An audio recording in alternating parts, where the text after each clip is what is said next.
I couldn't make the tool stall out, and I gave it a go. Right. I gave it a shot. I pushed that thing into that wet, almost foot deep, like 8 inches deep of sawdust. Like it was, you pushed it, right? A chicken, you don't remember like you had to had like KFC? at the grocery store, yeah, you had Yeah. like I don't know, was bucket it of 2.5 chicken. gallon bucket of chicken, yeah. Okay, I didn't. Yeah, you said chicken bucket. I don't Ford Transit. I'm like, I don't know what that is. Is that like a farming thing? No.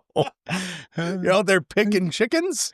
No, it was something. I don't remember what I watched. Maybe it was a YouTube video or a meme or something where somebody was making fun of these exhaust tips on trucks, and they had the Ford Ranger or something like that with a big KFC bucket with a hole cut in the end, and that was taped on the end there. Oh, car culture is the best. Hey, but everybody, welcome back to the Make Trades Great Again podcast. 5 years running, Andy and I are celebrating every day. Like right now, we're celebrating by talking about chicken buckets and Ford Rangers. Andy, how you doing, man? I'm doing pretty good. Very good. Coming off of a fun little trip last week. It was It was an honor to have you join us for your first time, our many times in. I think we're like 13, 14 times into going to the Milwaukee Tool Event. Used to be called New Tool Symposium, right? Yeah. New Product Symposium. New product, yeah. MPS. Now it's called, ready? Drum roll. It's on Andy's hat if you're watching on YouTube. You're watching, yep. Pipeline. That was a lot of fun. We did a couple podcasts. Maybe by the time you're hearing this, you already watched or listened to them. Yep. What was your overall quick, and then we'll get into what we're really going to talk about today. So I was obviously, following you for, you'd been there the last 14 years, like you said, or 12 years, whatever the heck it is. I kind of had some, very like minor like idea of what to expect. Right. Yeah. I've been to a number of trade shows, a number of events similar to this. I was mostly, I guess I don't know. Awestruck is not the word. Or impressed by the proposal or the production of it. Yeah. From the beginning, so from when we arrived there Wednesday evening, and started doing things. We went down to the Beehive downtown and did that event. I was impressed for sure at the Beehive. I think that's what they call it. Yeah, their corporate offices where we walked in and there's like 1,000 people clapping for us. Right. That was pretty cool. That was really cool. They had never done it that way. I've been in that building a handful of times. And they had brought us to that building before for previous pipeline events. Right. But there's like 4 or 5 floors and you're in this like rotunda kind of area. Yeah. This massive display screen backlit. Yeah, it's just cool. And these floors overlook, like at a balcony level, each overlook this kind of open area that we're sitting down on the floor. Like we're standing on the floor level, ground level, and you look up and there's like 4 or 5 floors of people surrounding you along these balconies, like clapping. And it was like really, I mean, it's loud. It was crazy. So many people. Yeah. Like it was cool. Imagine the office memo that had to go out for that one. Like, hey, we're doing this. This is the day. And could you wear red and come out and see everybody and greet them? Like that had to be what it is. Cause those people are like just working there. Like, I don't think that was their job to do that. You know what I mean? No, it wasn't like they hired a bunch of stand-ins to do this. It was, they were the engineering crew. They were the production crew, all the admin staff. Yeah. It was fun. Lots of tools. Not as many as years past, but it was cool. Like your takeaway at the end, like give me one tool you thought, because we're going to go over this again sometime. Sure. We got videos coming out and we got podcast stuff, but like, and like I said, maybe the timing of this is going to end up after this, but anyway, you're give me one tool you walked away from there going, I want to have that. So I would say right now there's kind of 3, and I've been thinking about this because I've gotten asked a number of times over the last week, let's say.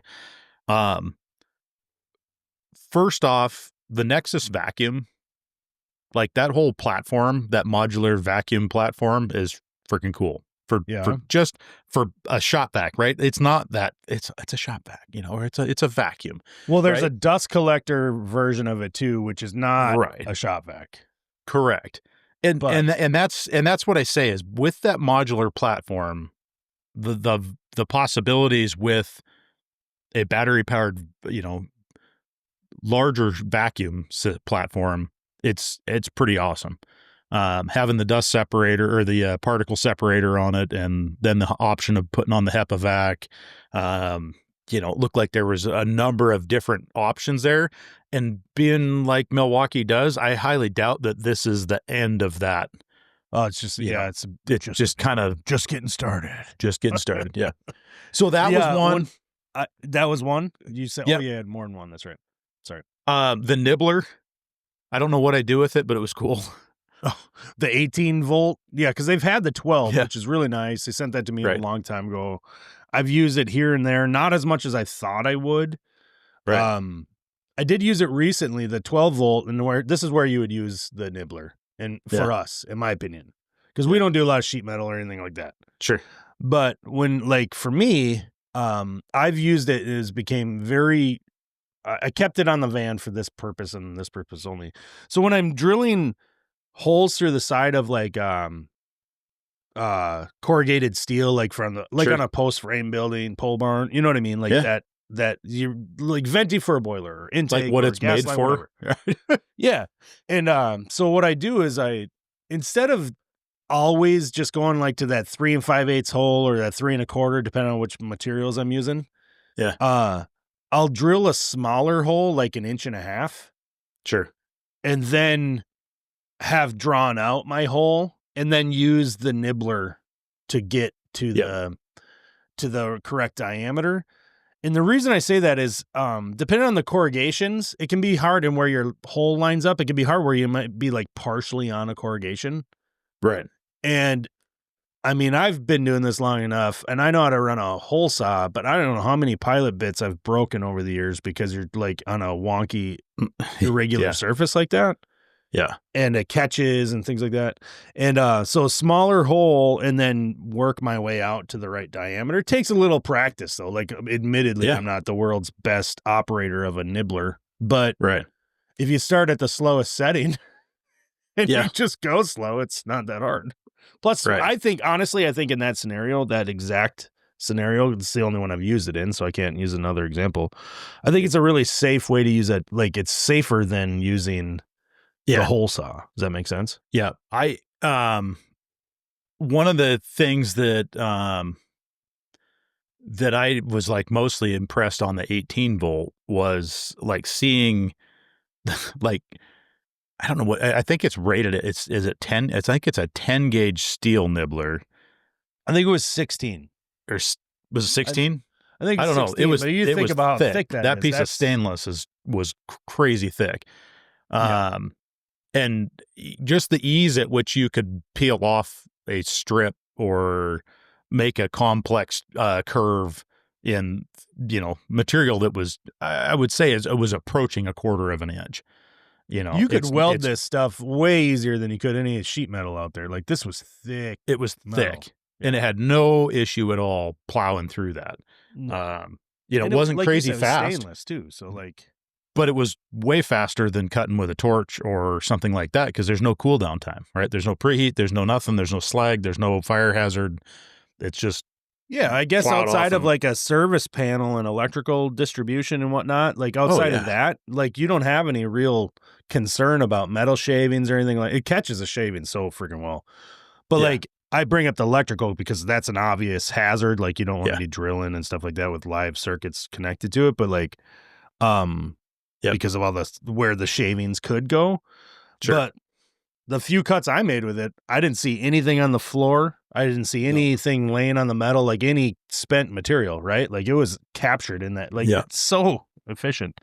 Well, and it's not the first of its kind by any means, but what's that? And a clean cut. Yeah, it was nice. Okay, so that was 2. What was the third one? It's hard because there are more than 3. So they're definitely more FYI. than 3. You know, like I bounce out of that cutting section. The pipe cutter was super cool. Not necessarily new, but that was cool. Probably, you know, number 3 goes into like and this is going to be weird because I don't feel that it's a tool, but I was maybe most impressed with that Bolt hard hat, the helmet. Yeah. Well, you don't wear a hard hat a lot. I don't. Mostly because they're uncomfortable as hell. They were. You guys, listen. If you wear a hard hat a lot, I know Chad does. Chad, regular guest on the show, and he wears a hard hat every day. Does fire sprinkler work, commercial, like he's on a lift, always wearing a hard hat. Chad, listen up, dude, and anybody that cares that also wears a hard hat or even occasionally wears a hard hat. Those Milwaukee Bolt hard hats are helmet. Yep. These things are legitimate comfortable. For a hard hat, it's surprisingly nice. Now, I have not worn it for an 8 or 10 hour workday. Right. I have worn it a few times. I have like last year's model. They changed it a little bit. The new ones are nicer. Yep. But that suspension system in there, like it keeps your head cool. You're not sweating like crazy, and it doesn't feel like you got these crisscross freaking canvas straps on your head that are pulling your hair out. You know what I mean? Right. Like, nice. There was one of the demos that we did. It was the rebar cutter where that station, in order to use the tool, you had to have the face shield on and the earmuffs. And so they had that Bolt helmet there, right? This was not the full brim. Had the ear pro built into it, had the flip down visor on it. And I just remember like putting the helmet on, putting my gloves on, whatever.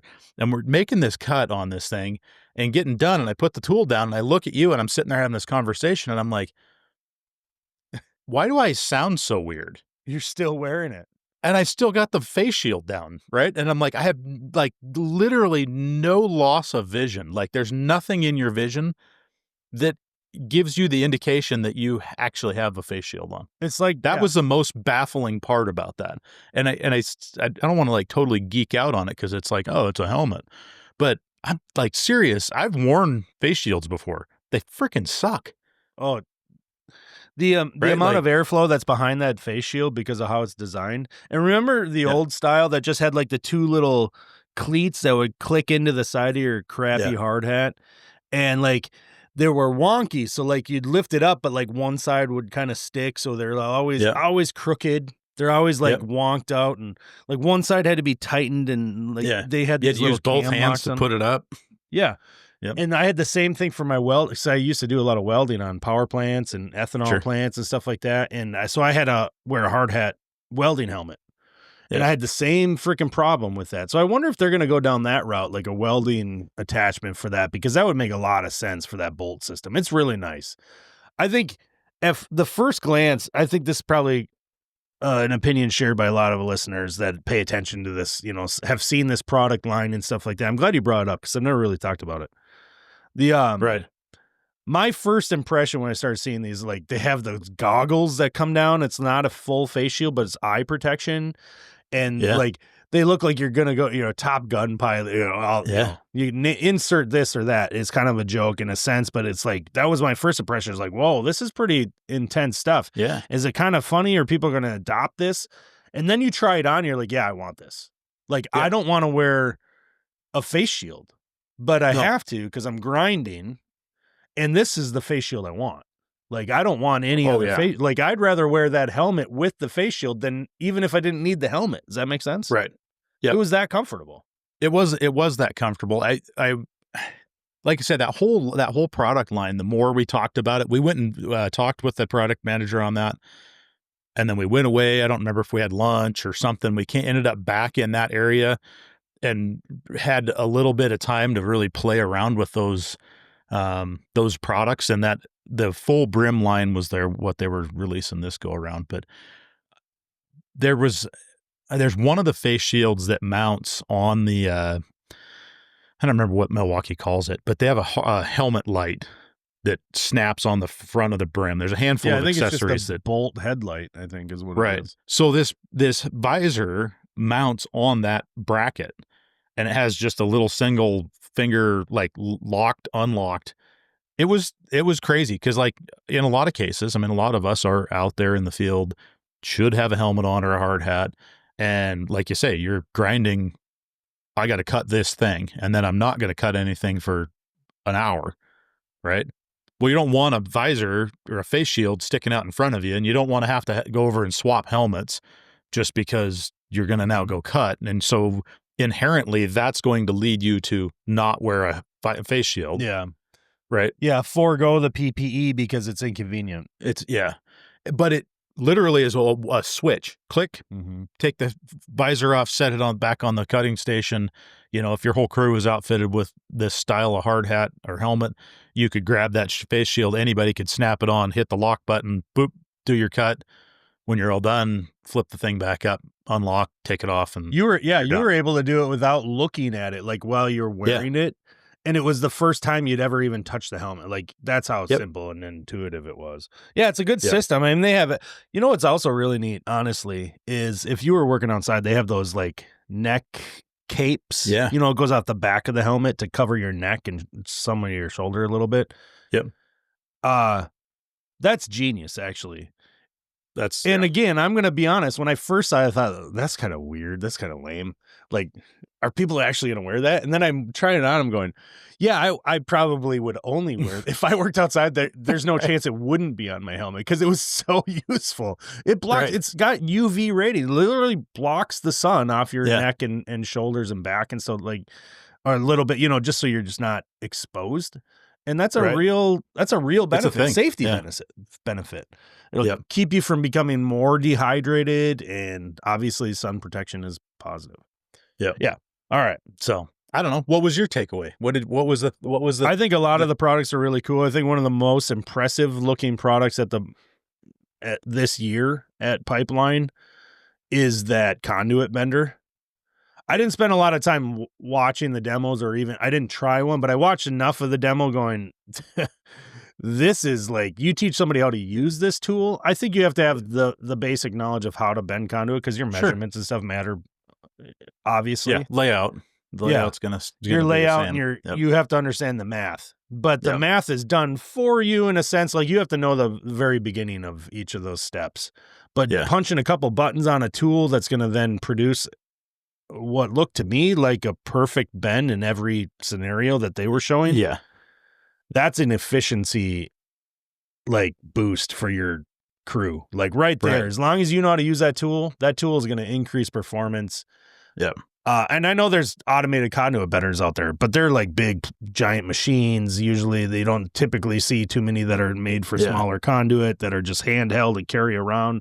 Like this thing, they have a stand for it, but you could set that thing on the floor if you had to and like quickly roll out a couple bends and be like, look at how nice that was, you know? I was pretty impressed when we were watching that demo, watching him just literally be like, okay, I'm done, grab the tool, boop, pick it up, grab the handle of the stand, and the thing self-folds and like walks off. And the entire setup in one piece in each hand. And you're out. I mean, that's not stand, what do you think that stand weighs? Like 20 pounds, maybe? Like it's a little it's like a tri aluminum, but it's like that. It's like one of those like a post vise. Yeah, exactly. Like it didn't have a top on it. The tool sat on the top of it. Yeah, it was really cool.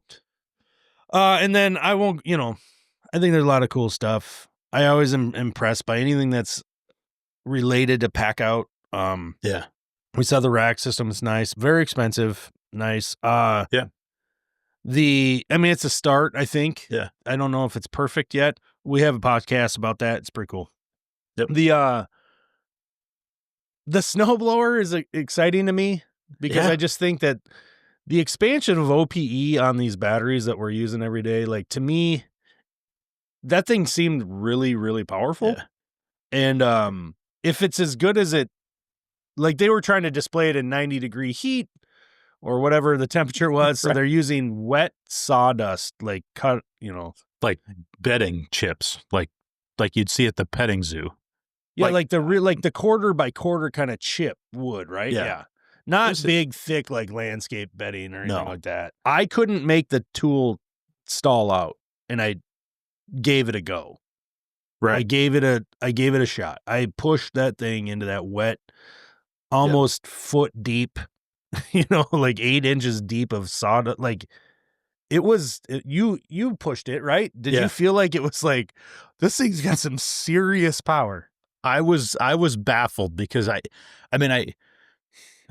for hand tool type, battery powered tools, we've all been there where we've had that tool that you're like, that was lackluster. Yeah. Where's this, can you disable the safety feature? This thing was like, you pull it on and start plowing into snow or into that sawdust chip. And I was like, holy crap, this is like borderline. I mean, it's impressive. If it performs that way with snow, which I have no reason to believe it won't, to be honest with you. The unit, there's a couple things. It's not cheap. It's not cheap. It's over $1,000. I think it was under 1,500. How much was it? It was $1,499, I think. Yeah, it's $1,500. That was $1,500. That's a package with 2 12-0 Forge batteries. Yeah, it's a kit. And they aren't going to sell it as a bare tool, not yet at least. Because they want it to run on. They want it to go out with those batteries. Yeah, the tools obviously it's their biggest, baddest. It's the battery that's going to set that thing up to actually perform. Right. It does hold 4 batteries. It runs on 2 batteries, so it's not 18 volt. Let's just be honest, 36 volt. That's fine. Doesn't matter. I just wish they would say that kind of stuff. In Milwaukee, look, we have a great relationship. I'm not afraid to say that. I think they should be transparent about that. Anyway, it was impressive. I don't need to go on and on about it. We don't even have it. I hope that I am able to get my hands on one here at home and use it. I already have a use for it. I mean, being in a cold climate, that should be obvious, but like I plow my driveway. My driveway is about 150 feet long, just from the house. Then there's a driveway that goes back to the shop. That's another 100 feet or so. Like it's not a small area. And I have a plow on my truck, makes it super nice and easy. Yeah. I'm not pretending this is hard work by any means, but it's up by the house. It's the sidewalk, that kind of stuff that, you're shoveling. And I could use the exercise, but there are days where I don't want it because it's like the heaviest, crappiest snow, or it's, 1 billion degrees below zero, that kind of thing. Right. That's where I'm going to use it. If I get my hands on the thing, I'm going to use it to clear my sidewalk up by the house, clean up my path over to the shop, that kind of thing. And it just looks to me like, it's not like, oh, and this is going to be nice. It looks to me like, I want that. You know what I mean? Like, it's not, you know what I'm saying? It looks like a serious tool I'm going to be able to put to use immediately once the snow starts falling. Right.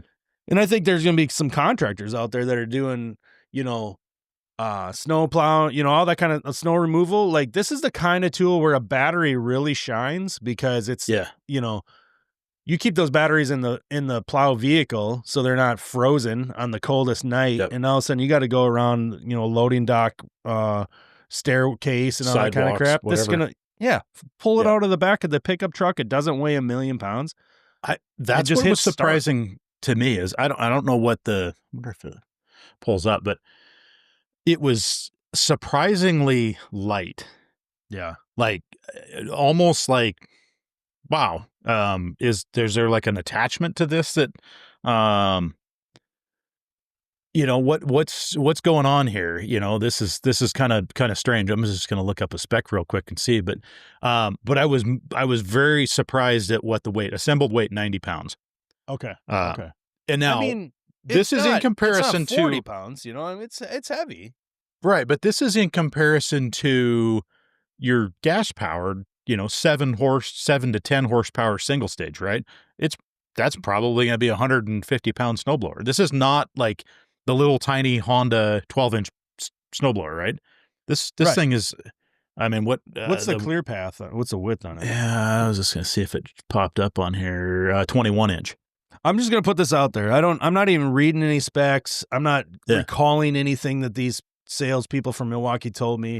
Right. I'm going to tell you that after 48 years of living on this planet in the state of Minnesota, where we had the Halloween blizzard of 1991, over 3 feet of snow. Okay. Yeah. I have lived in winter for the majority of my life, by the way, because it's like 7 months here. So snow removal is a real thing in my life. I'm not saying it isn't in your life, Andy, or anybody else listening. I'm going to tell you straight up. That thing is going to push out 6 inch. It's going to take a 6-inch snowfall, no problem. I'm just going to say it. It was like, it's not a dual stage snowblower, so don't expect it to like shoot it 800 feet and it doesn't do that. Yeah. That's not what it's for. And they don't even pretend that's what it is. Yep. I will say this. So they were talking about the fact that it's like not self-propelled. And I was like, oh, that kind of sucks. And I was reading through some of the specs while we were standing there, and he was starting to give us his demo. And I was like, oh, it's not self-propelled. So you're gonna have to like actually really like shove this thing through the snow. You almost had to, like when you were in the deep snow or that deep bank of sawdust chips or whatever the heck it was, the bedding. Yeah.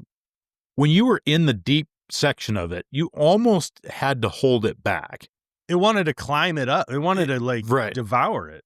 Right. Like it was dragging itself into it. There wasn't a need to really get after it and shove it. And so playing around with it, moving back and forth, one of the things I guess I was most impressed about with it was the fact that it had it must have had some sort of rubber sweeper on the bottom. Because if you went back, like let's say you went through a section and you plowed it out, and anybody that's plowed any or snowblowed any snow, you blow a 21-inch wide path, 2 or 3 inches on each side falls into it, right? Yeah, yeah. So I went back, played with, like what's this like to actually clear a section? Had no issue at all clearing sawdust from dry concrete, right? Yeah. And we're not talking like sawdust, like fine, powdery, dry sawdust. This was where like hosed down. Action, it would just blow it away. Yeah. Right. No, this was hosed down, wet. Like when we were shoveling it around, it was heavy. It wasn't lightweight. Yeah, it was an impressive display for to show how much power it had. And they put it up against that single stage gas model. Yeah. No idea who made it. Doesn't matter. They spray paint them. I don't know my snowblowers in that sense, but yeah. I mean, they clogged that thing up right away. They're like, see how crappy it is? I'm like, okay, yeah, of course. Of course it's crappy and yours is better. That's how this whole event works, right? But I was impressed by it. Yeah. That's why I brought it up. I saved it for last. I honestly think I walked away from the event thinking there are so many impressive innovations coming out of that company all the time. Yeah. But I've been waiting for this snowblower, so I was kind of I think my opinion was kind of already like I was already waiting, wanting to see it. I think I'm already thinking highly of it, but then I got my hands on it. I'm like, this thing's pretty freaking cool. And by the way, it's just a snowblower. It's not like I don't need it for my job or anything, but I want it at my house. Yeah. But to be honest, I mean, if you had a construction site, right? And you were like, I'm the guy that shows up and opens the Connex in the morning and gets the job trailer lights on and the heater on and starts, clearing the construction site ready to go. This right here, this snowblower would be amazing for clearing flooring, like subfloors after snow. Can you imagine being able to walk through your job site like that and just go be like, bloop, snow's gone. I wasn't even thinking about any of that. Dude, you're so dead on. The guy that has to show up to that remote outdoor site where you got the Connexes and welders are going to be here in 3 hours. We got to, you got to get this thing ready to go. You could actually clear some workspace outside on the ground and or you're saying like subfloor, like in framing and whatnot. Yeah. Yeah. Because you don't need 2 people to lift it. I mean, maybe you do depend on your physical ability, but 90 pounds isn't the worst thing in the world. I could think of a few tools that are more than 90 that I don't want to lift around, but this thing, it wasn't bad. I lifted it up a couple times. I thought it was okay. Yep. Useful. Yeah. Anyway, we weren't going to talk about just this the whole time, but now we're at 30 minutes. So we're whatever. I'm gonna put one more in there. Okay. I have no use. Well, this is the Milwaukee Pipeline podcast episode. Here we go. Yeah, I have no real use for it. The MX Fuel backpack blower. Oh my God. Was like, holy crap. I literally have no use for something like that. I have the single battery, whatever the second or third regular gen handheld blower. Yeah. Yeah. Single battery M18 blower works great for my needs. I have no need for anything further than that. That backpack blower was comfortable to wear. Yeah. Like once you got the backpack strapped on, and we didn't have Ear Pro on, and I had no problem talking to you in the same room as the two of us were running the two blowers. You could face each other with it on full power. Yeah. And you don't, like, you could have a conversation like we're having right now. You would not have to, you wouldn't have to yell, like even raise your voice maybe, because my immediate reaction was, oh, this is comfy, and oh my, is it running? Like I looked at the speed. I'm like, am I on all the way high? Because this thing's so quiet, I don't even know. Yeah. But don't confuse quiet with power, because the thing was, it felt like it had plenty. You could feel the push on the wand, on the tube, like as you're holding it in your hand on that joystick. Like you could feel the force. Like you had to hold it in place. That's how powerful it was. Yeah.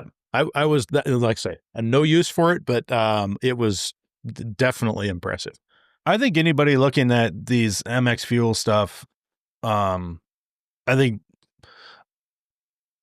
the people that are looking at it, considering it for their business, they're obviously going to pay close attention, because this stuff is not inexpensive. No. Like none of their MX Fuel tools they're not going to compare to an 18-volt tool for price, because they aren't doing the same job. And, or a gas powered for that matter. I mean, the gas powered stuff is, a lot of that, I don't know. Really, I guess, honestly, gas powered blowers and stuff, they're cheap as heck because they're imported. They're just they're made of the lowest common denominator product. They're not super high quality. Some of them, you know what I mean? Like the lower, definitely not quiet. They're not quiet. This thing was, you could use it inside and people wouldn't complain. Like that's how quiet it was. Like it's what? This is crazy. Yeah. The MX Fuel stuff it's interesting to see it unfold. And I've only got a experience with a couple of the tools personally, and I can say that I've made the statement more than once, and with complete honesty, like my handheld core drill, it's MX Fuel. It's the handheld model. It'll drill up to 6 inches. It gets a little raggedy when you get above 4 inches on a handheld drill, but it works. It works really well. So a lot of cool technology built into that thing. After having drilled probably about 100 holes with that thing, that's a lot of holes. I can say with confidence that this is the nicest tool that I have ever used from Milwaukee. Like it is, it is noticeably different in the engineering, like the technology, the quality, the material, everything about it is like, this is, and I'm not saying that Milwaukee's other tools aren't nice. Stands. It stands on its own as like, this is impressively nice compared to the rest of their tools. So I think that whole lineup, if you have a use for it, you're going to really pay attention, because, you're investing some dollars in some battery tools that, you got to consider, that's a bigger purchase. Like that core drill, it's like $2,500 or something. It's in that price point. Let's put it that way. Sure. That's, you can go on Amazon and buy a cheap corded imported core drill for a few $100s. Right. Not the same thing is what I'm trying to say. Yeah. I just, because I had it up on Acme Tool when I was looking earlier at the snowblower. So that backpack blower on high speed mode is 800 CFM. Which is a staggering amount of air. That's a tremendous amount of air. Yeah. 190 mile per hour nozzle velocity, and has a sound level of 64 decibels. Yeah, circular saws 70, I think. Yeah. So there you go. So think about that. Yeah, regular gas powered blower is probably approaching 100 decibel. I think that and every time you go up 10, it doubles the intensity that you perceive. With decibels. That's a weird kind of wrap your mind around that. Yeah. You go up 10 decibels, the intensity of the sound that your ears are, like how you perceive that sound is it doubles the intensity. Like that's powerful. What did you say it was? 65? 64. 64? Yeah. Okay. Honestly, like it doesn't seem like that because the sound is projected behind you. Yeah. You know what I mean? Like that's what was so impressive. Like when you turned around and I was facing like the back of you and you're running it. Yeah, I mean it was a little louder. A little louder, but yeah. But yeah, it was cool. All right, so this was the Milwaukee Pipeline. Milwaukee episode. Pipeline. So 3 weeks in a row, you got it. Yeah, It was we might a have to thing. space them out. It was impressive. I'm super thankful that you went there. You guys, if you haven't already seen it, I think by the time this airs and everything, we should have some Milwaukee interviews in there. We talked to Wes Thomas about the workwear because Milwaukee's made some huge investment into that area. You and I both walked away with a couple of garments that we weren't planning on leaving with, and we were very impressed by them. The pants. You know what? I haven't talked about the pants on all my social, and I need to start talking about them because I've been wearing for a couple months now in place of my true, because I've been a long time True Work fan. Their tech pants are, in my opinion, I'm going to say it, Andy. Should I say it? Sure. I think they're a True Work killer. Is that a right way to state that? No. Is it too controversial? I'm not trying to be controversial here. Listen, I'm right there with you. I put them on, and I'll just say it this direction. On the day of the show, right. I had a pair of cool khaki pants or whatever they were, like a ripstop, lightweight pants, in my backpack or in my bag. That's what I brought with me. And in our whatever swag box was a pair of pants. I pulled them out and I was, sitting there, Thursday morning going, oh, whatever, getting ready to go. And I like, whatever, I'll put these on. And I put them on. I'm like, these are pretty nice. Yeah. And so I'm like, getting my stuff ready to go and I'm wearing these pants and I was just kind of like, I was like, how hot are these going to be?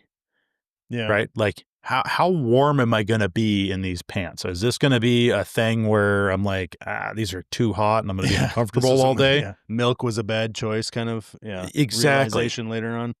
Yep. And so I'm wearing them around the hotel room and I'm like, these are pretty nice. Yeah. Comfy. Pretty nice. And I'm like, I didn't bring a belt. The cool pants that I had aren't going to fall down. They're not as heavy. Yeah. Per se. I literally wore those Milwaukee pants from, what time did we go down to breakfast? 7 a.m. Yeah. And I think we got back to the hotel probably 11-ish that night, 10:30 or 11.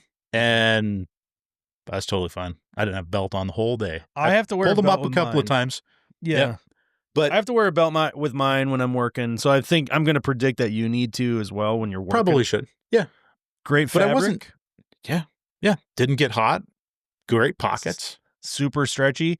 I think if you're in Texas, these are going to be too hot for you. That's my prediction. Florida. I don't know that you're going to love these, to be honest with you. And that's not a dig on the product at all. If you're wearing jeans to work right now, like I'm just going to say it. If you're wearing jeans, Carhartt, some sort of cotton duck fabric, these are going to be way, way, way nicer than what you're wearing currently.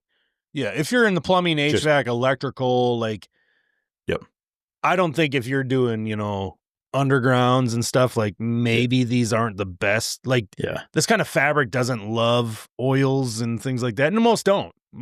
But it's a polyester blend, super fabric kind of thing. Look, I'll say this regarding if you're wearing jeans or, Carhartt, duck, stop. Just stop. You are. There have for over 10 years been way better alternatives with this new workwear. Yeah. This is not space. This is not, weird stuff. This is intentionally designed for you to be more comfortable, which translates into things like safer. Yep. You will have more energy at the end of the day because of these types of fabrics. Believe it or not, that's not a bold statement. There is truth and science behind that and design. Like these things are made so that we have a better time on the job. And you and I have been wearing like the True Work stuff for years. And if you don't know anybody, if you don't know about that, it's like this 4-way stretch fabric, all this stuff. And it's so ridiculously durable. Right. I think I've ripped a hole in exactly 1 or 2 pair of TrueWorks ever in my life. And the ones that I have, I would say I'm in the same category there. The ones that I have ripped were like, I got hung up on a piece of metal in a bad place. Oh, yeah. And would have ripped any fabric that I was wearing. And was bummed that was what it was. But in the process of ripping the thigh out of my pants, they did their job and didn't allow whatever it was to rip the thigh out of my leg. Yeah. You know what I mean? Well, and they don't continue to rip and stuff too. So like even just like a small hole, if you're unfortunate, like mine have both mine that I can think of have been like pretty, like they were repairable. That's how small they were. You know what I mean? Like I could just kind of get them on the sewing machine and you know what I mean? Yep. But they don't continue to rip and stuff like that. Yeah. Whatever. Gosh. I digress. Dude, we're 40 minutes in. I know. We're not even going to talk about the employee handbook that you just crafted. I know. It's a teaser for another episode. Next. All right. Well, thanks for going, dude. I appreciate it. Guys, I hope you enjoyed this episode and any others. Share it with your friends. Give us a rating on our podcast app, please. It's been a little while. We need some more ratings on there. There you go. I'm just going to beg for them every time. It's fine. It's fine.